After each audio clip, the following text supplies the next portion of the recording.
Hello friends, welcome to Easy Code for All.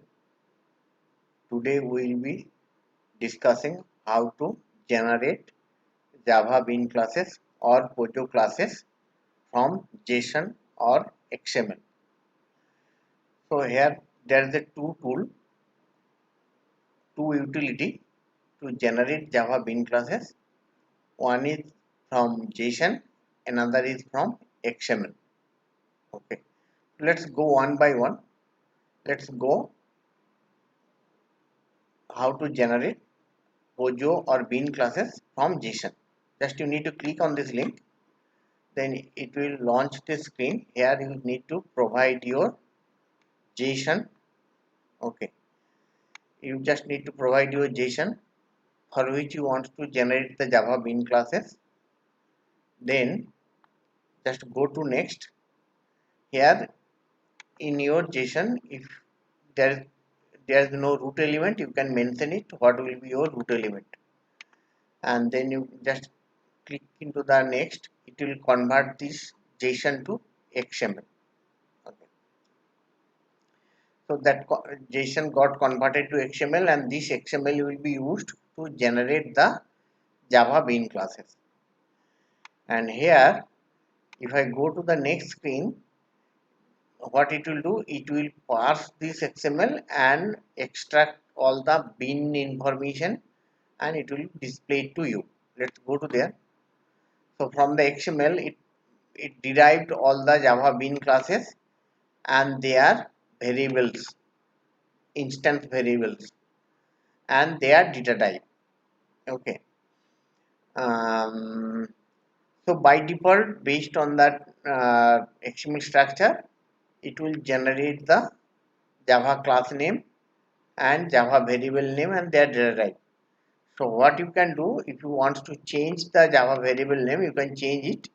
If you want to change their data type, suppose it's a date, you can change the data type. And there is something wrap class. Wrap class means it's a uh, it's a not wrapper class. Actually, if author is a bean class, then there will be another bean class will be authors, and there will be association between author and authors. So this association will help to like transfer the data in form of in a response to a web service, or to receive the data in a web service request. That's how you can change your Java variable name as well as their data type, and you can give your project package name and sub package name under which all the code will be generated. And if you add this checkbox, it will add the Jaxby annotation in your bean classes. Now if I hit this button, generate API code, it will generate the code for you. Just you need to download it. Okay, let's download it. It's getting downloaded. Now I will unzip it and I'll show it. Just I downloaded and unzip the code. If you unzip it, you will get a folder like this. Inside that folder, all the code will be there. So all it generates along with your Java Bean classes, it generates some common classes. So let's go to there. These common classes are like some common bean classes. If you open it, okay. Um, it's a common bean class, and it has a toString method. Okay, so if your bean class extend that common bean class, so it will get the implementation of this toString method. Now I'll go to the bean classes. Okay. Along with the common bean classes, it generates three util classes also, like number util, date util, and date adapter. So these util classes are used to convert number string to number or string to date, and these util classes are used into the generated code. That's why that sample util classes had been provided along with the common code, so that you can directly use it. Now if I go to the Java Bean classes, here in the pub folder all the bean classes are there, and for each bean there is a like author bean, there is a author folder, book bean, there is a book folder.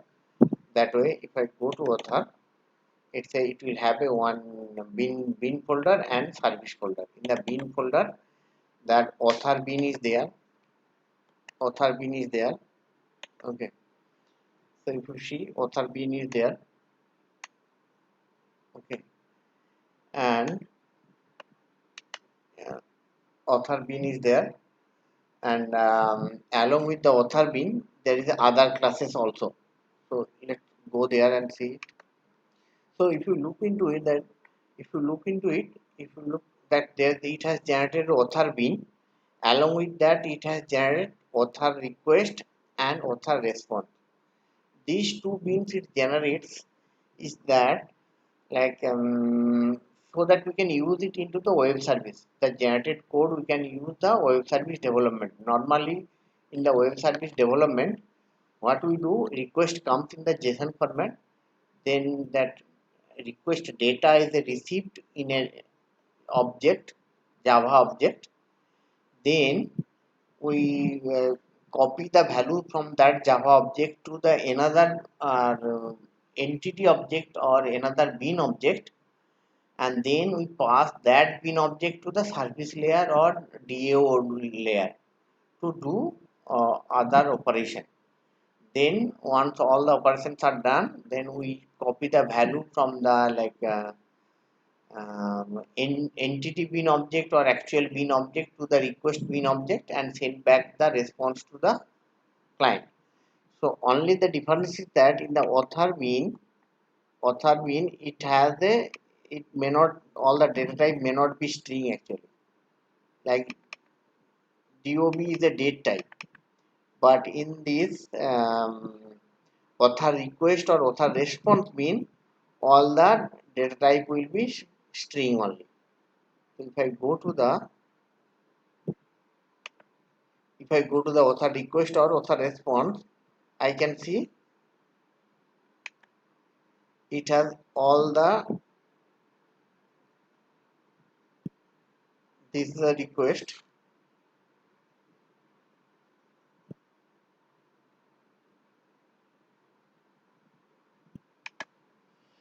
So if you look into that, this is the author request class, and here the DOB is a string data type.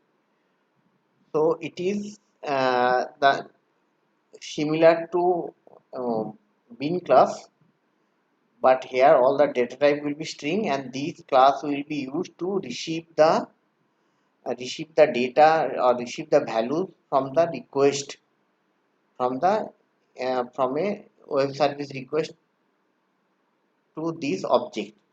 Okay, so here all the data type are string, and this class will be used to receive the request from the in the from the web service actually. Okay. Same way we have another class response, actually author response. If I go there,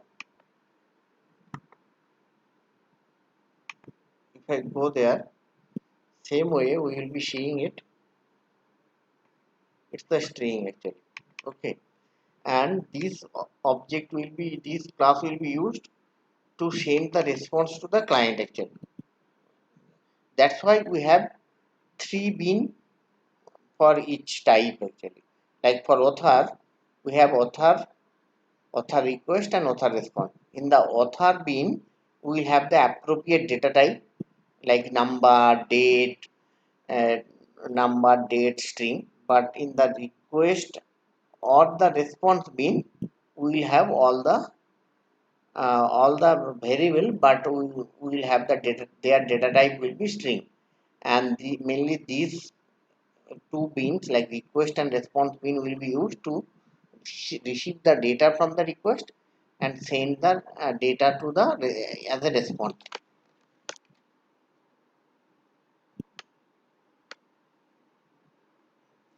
So you will have all the bin classes for each element in the XML or the JSON. So for the author element, all the bin classes will be under author folder. Same way book, extn and xyz and price. Okay. And one copy helper class means like how things work is that like whatever the data comes in the request we receive in one object, then copy that those value into the actual bin class, and then we send that bin class object to the service layer and DO layer. Their actual operation happens. Then it comes back to the controller where we need to like copy the value from the actual bin class, like which is the entity object or entity bin, to response bin and send the response back to the client.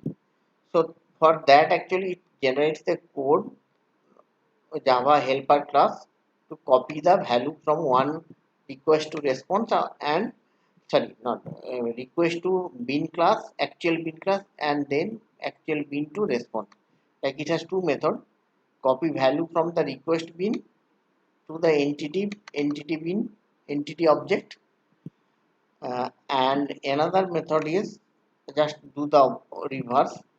It will have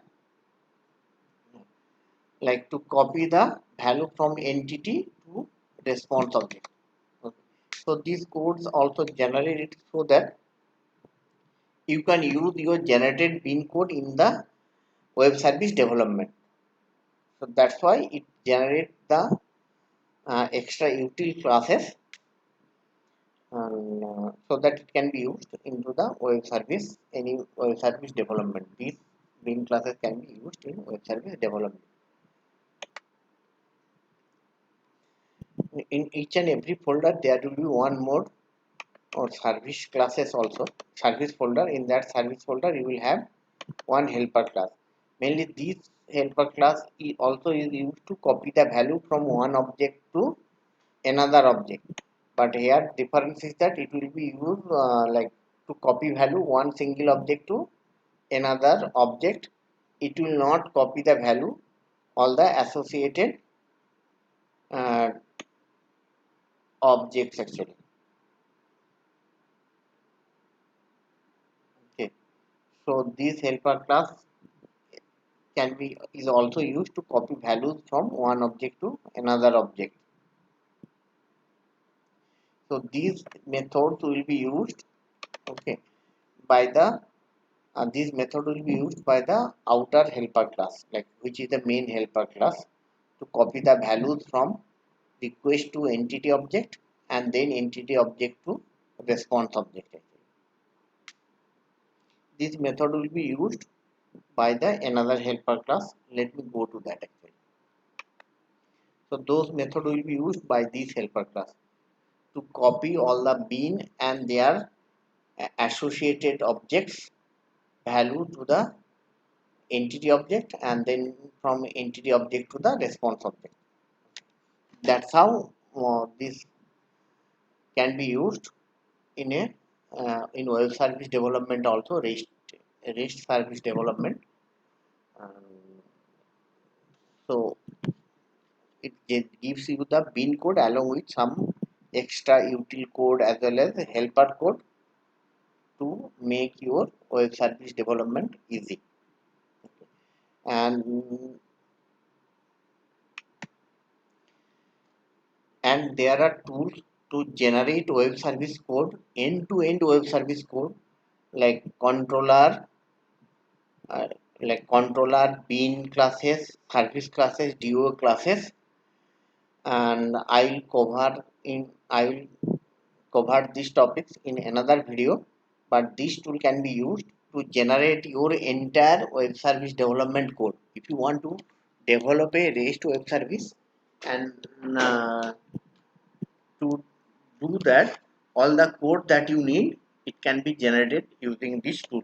Okay, I'll be explaining in other video how to generate web service code or a REST API code. Okay. So thanks for watching. Please do use easycodeforall.com to generate your code so that you can do the development faster and it will be easy for you. Thank you.